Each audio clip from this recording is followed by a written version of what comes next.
నెల్లూరు జిల్లా జలదంకి మండలం చామదలలో మేకపాటి రాజన్న గెలుపుకి మద్దతుగా మాజీ ఎమ్మెల్యే కాటంరెడ్డి విష్ణువర్ధన్ రెడ్డి ప్రచారంలో పాల్గొన్నారు. ఈ కార్యక్రమంలో భాగంగా వైఎస్ఆర్సీపీ నాయకులు, ప్రజలు, మహిళలు గడప గడపకు హారతలతో స్వాగతం పలికారు. ప్రచారంలో గడప గడపకు తిరుగుతూ కాటంరెడ్డి విష్ణువర్ధన్ రెడ్డి మాట్లాడుతూ, మీ కుటుంబంలో మేలు జరిగి ఉంటే ఓటు వేయండి అని చెప్పిన ఏకైక సీఎం దేశంలోనే జగనన్న ఒక్కడే అని, రాష్ట్రంలో సీఎం జగనన్న నియోజకవర్గంలో మేకపాటి కుటుంబం సేవలు మరవరానివని, కాబట్టి రాష్ట్రం అభివృద్ధి చెందాలన్నా, ప్రజలకు అన్ని సంక్షేమ పథకాలు అందాలన్నా ఫ్యాన్ గుర్తుపై ఓటు వేసి మేకపాటి రాజగోపాల్ రెడ్డి అన్నని ఎమ్మెల్యేగా, విజయసాయిరెడ్డిని ఎంపీగా గెలిపించాలని, తద్వారా మరలా ముఖ్యమంత్రిగా జగనన్నని గెలిపించుకుని సంక్షేమం, అభివృద్ధిని కొనసాగించుకుందామని చామదల ప్రజలని కోరిన కావలి మాజీ ఎమ్మెల్యే కాటంరెడ్డి విష్ణువర్ధన్ రెడ్డి. పేదరికం రూపుమాపడమే ధ్యేయంగా 5 సంవత్సరాలు పనిచేసిన ముఖ్యమంత్రి జగనన్న ఉదయగిరి నియోజకవర్గంలో 40 సంవత్సరాలుగా సేవ చేస్తున్నాం. చంద్రబాబుకి జన్మభూమి కమిటీలు పెడతాను, ఓటు వేయండి అనే దమ్ముందా అని జగనన్న ప్రవేశపెట్టినటువంటి వాలంటీర్లని తొలగిస్తామని చెప్పి ఓటు అడిగే దమ్ము చంద్రబాబుకు లేదు అని, చంద్రబాబు తప్పుడు హామీలని నమ్మి మోసపోకండి. అభివృద్ధి, సంక్షేమం కొనసాగాలంటే మే 13న జరగనున్న ఎన్నికల్లో ఎమ్మెల్యేగా మేకపాటి రాజగోపాల్ రెడ్డిని, నన్ను విజయసాయిరెడ్డిని ఎంపీగా 2 ఓట్లు వేసి గెలిపించి జగనన్నని ముఖ్యమంత్రిగా చేసుకుందామని వైఎస్ఆర్ కాంగ్రెస్ పార్టీ అభ్యర్థి మేకపాటి రాజగోపాల్ రెడ్డి అన్నారు. నేను ఇంతకు ముందు ఒకసారి గడప గడప ప్రోగ్రాంలో ఇక్కడ రావడం జరిగింది. అప్పుడు నాకు ఒక బ్రిడ్జి విషయం కూడా చెప్పారు. ఆ బ్రిడ్జి విషయం నాకు బాగా గుర్తుంది. నేను ఖచ్చితంగా అది చేయించి పెడతాను. ఎలక్షన్ అయిపోయిన తర్వాత, ఎలక్షన్ అయిపోయిన 2-3 నెలలకి గవర్నమెంట్ సెటిలైట్ అయిపోయిన తర్వాత నేను ఖచ్చితంగా చేయించేదానికి నా శాయశక్తిలో నేను కృషి చేసి ఖచ్చితంగా ఆ బ్రిడ్జి మాత్రం ఖచ్చితంగా కట్టిస్తాను. ఇక్కడ రోడ్లు, డ్రైన్స్ లాంటివి పెండింగ్ ఉన్నా కూడా అవి కూడా చేయించి పెడతాను. అవే కాదు,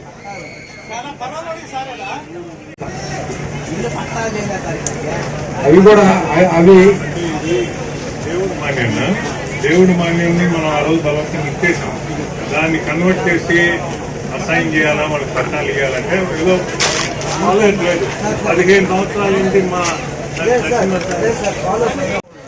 దక్షిణాది నేను చేయిస్తాను. అదే మీరేమి పెద్ద గురించి ఇప్పుడు గవర్నమెంట్ వస్తుంది.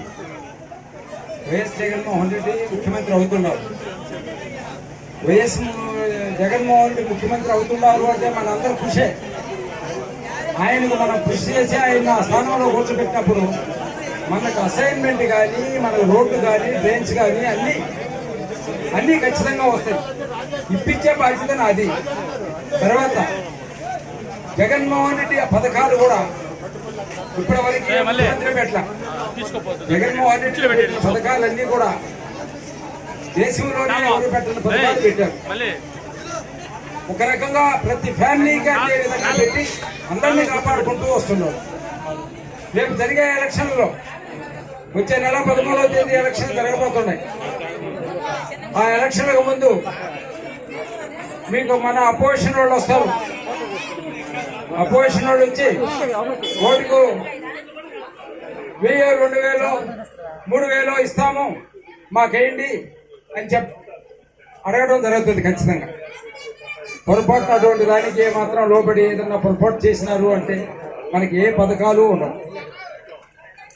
చంద్రబాబు నాయుడు ఎప్పుడైనా సరే ఇదే విధంగా ఉపన్యాసాలు ఇవ్వటమే జరుగుతుంది, కానీ చేసిన దాఖలాలు ఏమాత్రం ఉండవు.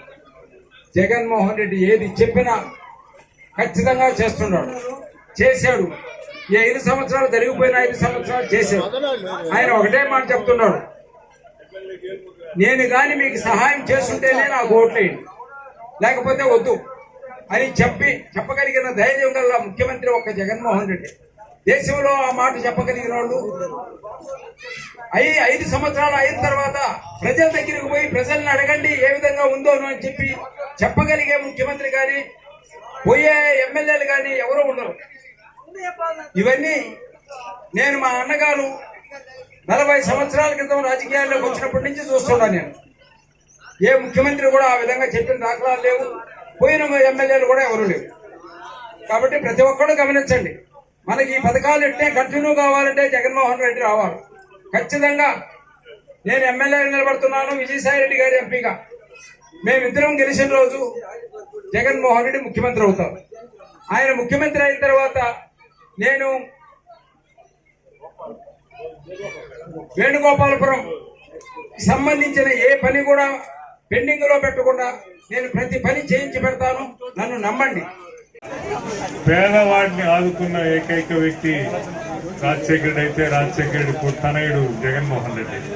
అందువల్ల అదే బాటలో నడుస్తున్నాడు, చెప్పిన మాట నిలబెట్టుకుంటున్నాడు. వీలైనంత వరకు మళ్ళా ముఖ్యమంత్రి మనం చేస్తే వీలైనంత వరకు అభివృద్ధి సంక్షేమ కార్యక్రమాలు సమపాలలో చేసి మన రాష్ట్రాన్ని అభివృద్ధి పరుస్తాడని మేము ఆశిస్తున్నాం.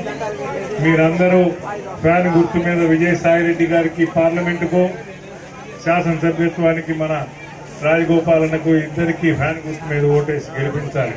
ఇప్పుడు కోటిరెడ్డి గారు చెప్పారు ఇక్కడి నుంచి రోడ్డు కనెక్షన్ లేదని. కనెక్షన్ రోడ్డు ఉంది, కానీ ఆడ కలుదు కాలం ఉంది, దాని మీద బ్రిడ్జ్ చేయాలా. ఆ బ్రిడ్జ్ చేస్తే మాకు కనెక్షన్ బాగా వస్తుంది చెప్తున్నాడు. ఖచ్చితంగా రాజగోపాల్ రెడ్డి గారి దృష్టి తీసుకుపోతాం. ఎన్నికల ముందు చెప్పే వాగ్దానాలు కాదు, ఎన్నికలు అయిన తర్వాత ఖచ్చితంగా రాజగోపాల్ రెడ్డి గారు దాని మీద దృష్టి పెట్టి ఖచ్చితంగా మీకు చేసి పెట్టేదానికి చేస్తారని మనవి చేస్తూ